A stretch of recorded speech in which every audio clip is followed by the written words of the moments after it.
Hello, Cleveland. Don't jump. Folks, I was reminiscing as we drove to the station.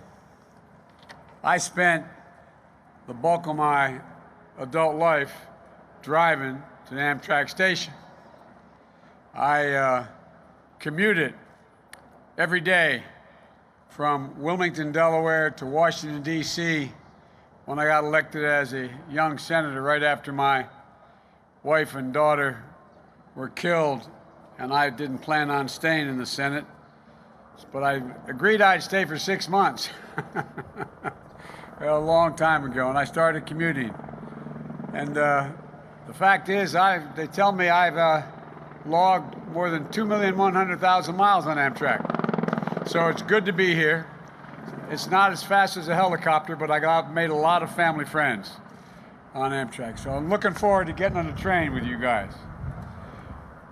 I want to start off by saying that it's great to be in Ohio, and so many friends, members of Congress, local elected officials.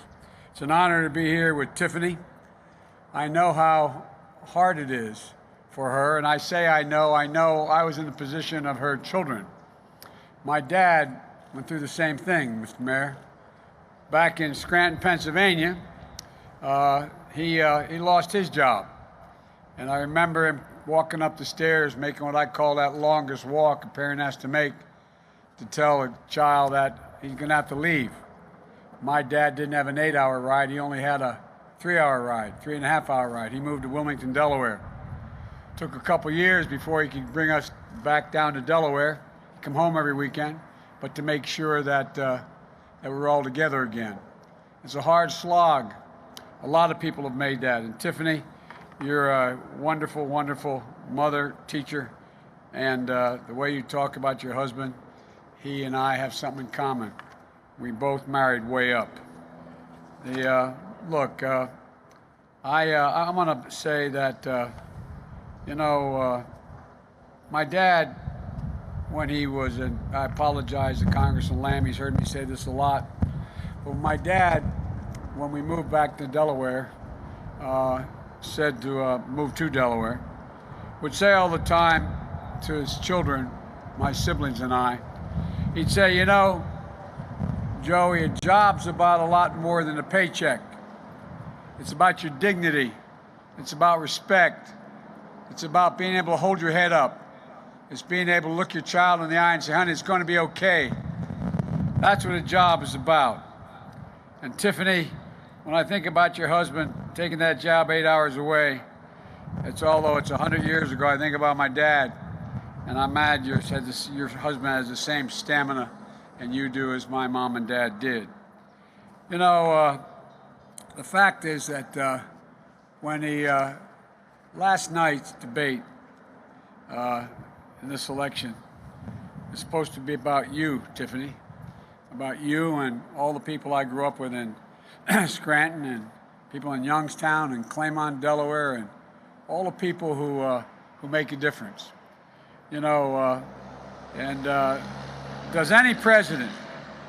Does your president understand at all what you're going through, what so many other people are going through? Question is, does he see you where you are and where you want to be? Does he care? Has he tried to walk in your shoes to understand what's going on in your life? Or does he just ignore you and all the folks all over America who are in a similar situation? I think it's more than ignoring us. I look at things from Scranton perspective. He looks at from Park Avenue. I think he basically looks down on us. He judges us. The fact is that I think that when he called our military, and I see we got some veterans here too. Thank you for your service, man. But when he called our veterans who lost their lives and served suckers and losers, I thought it was one of the most despicable things that I've ever heard a president say. Because you are soldiers or a veteran, you served your country like you did Connor, like my son did. And you know, he doesn't. What he does, he lies to you. He lies to you about exactly what's happened. Does he lie to you when, like this president did to your husband, that all the workers at GM plant at Lordstown were going to be in good shape? Remember what he said? You said it, Tiffany. He said, don't move.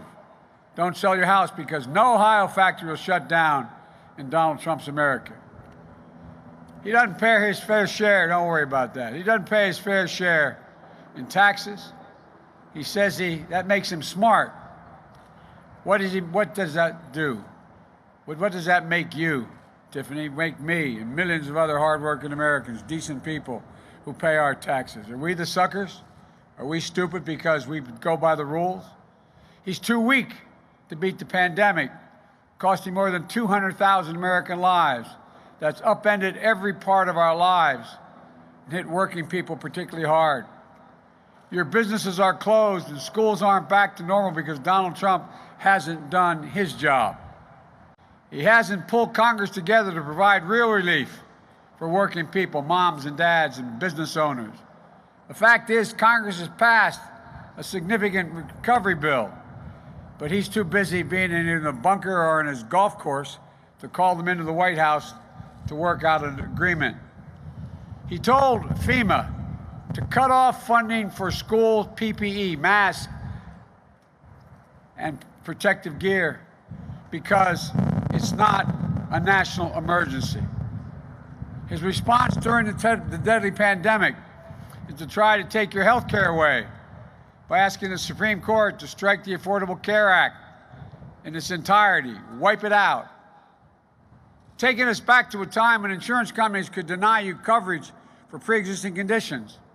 And now, because of COVID, lung scarring or heart problems as a consequence of having survived COVID, that could be the next pre-existing conditions affecting millions of people. Taking away Medicare benefits for seniors. Throw your adult kids off your health care insurance. Think about his plan for your Social Security. The Social Security actuary said that if he follows through in his plan for Social Security will be, quote, bankrupt by 2023. It's clear he only cares about Wall Street and the super wealthy and the Fortune 500. He thinks they built this country. That's why he wants another $30 billion tax cut for the 100 wealthiest billionaires in the country who've already made $30 billion during this pandemic. So they'll pay a lower tax rate than you do as a teacher, a factory worker, a firefighter, a nurse. He gave a tax giveaway for corporations when they moved jobs overseas to sell goods back to the United States. And here comes the train that he tried to make sure didn't continue to run. No, that's the commuter. All right. No, that's what. But folks, look. You let big corporations jump in front of the line to get the recovery aid that Congress had passed, while small businesses are struggling to stay open. In the end, his measure of economic health is the stock market. And in 4 years as president, he's broken his promise. He's forgotten the forgotten Americans he said he was always going to fight for. But I never will forget. I know the middle-class working people built this country, and I measure our economic success by what families are talking about around their kitchen tables this morning, some of them with an empty chair because they lost a family member. The ones I saw every night on my train ride from Washington to Wilmington, Delaware. As I said, after my wife and daughter were killed when I was first elected, I started going home every single night. So I'd be there in the morning to get my kids, Bo, Hunter, and Ashley, ready for school. Actually, Jill, God love her, she came into our life 5 years later and made things good. For 36 years, I said I took that 250-mile round-trip journey each day. I'd get to know the train engineers, the conductors, the fellow passengers, and at night I'd see the pinpoints of lights in the homes in the cities and towns along the way from Washington to Wilmington and wonder what those families were talking about after they put their kids to bed. My guess is the same thing that all Americans across the country are talking about today, asking questions as profound as ordinary as, will we be okay? Will we be able to keep our insurance? What are we going to do? Folks, this election is a choice between Scranton and Park Avenue values, between Cleveland and Park Avenue values, between Alliance and Park Avenue values. But it's also about something deeper. Can these parents look their kids in the eye and say, honey, everything's going to be okay? And these are the conversations I'm going to be having today in this Whistle Stop tour through Ohio and Pennsylvania. Talking with the folks about how I'll get the virus under control, lay out the plan, bringing Congress together to provide relief and resources to schools and business so we can reopen our economy safely and strongly with a real plan and real leadership. Talking with folks about how I'd create good paying jobs, union jobs, to support working families and build our economy back, not just back, but build it back better. How I'll protect your Medicare and Social Security, and how I'll fight to protect pensions, including fixing multi-employer pensions so that many union women and men in Ohio, Michigan, Pennsylvania, Wisconsin, Iowa, Minnesota, Delaware, all across this country are able to keep what they earned and deserve. How I'll fight for American jobs with the dignity of work and make the wealthy and corporations begin to pay their fair share. How I'll protect your right to health care and build on and improve the Affordable Care Act. And how I'll always tell you the truth. I'll always care about you whether you vote for me or not. If elected, I'm not going to be a Democratic president. I'm going to be an American president. Whether you voted for me or not, I'm going to be your president.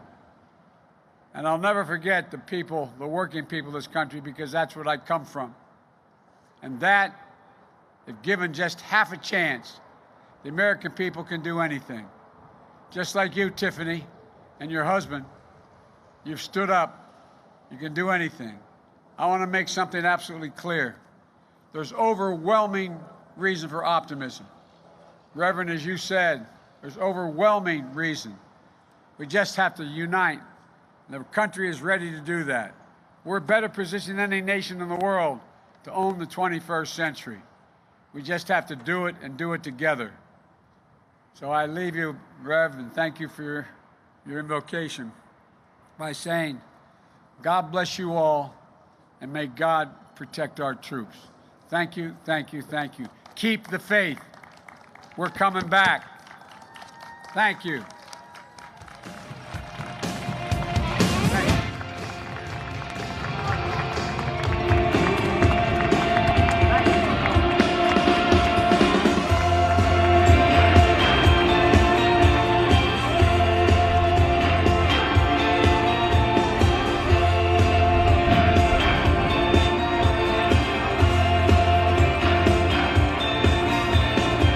Heaven knocking on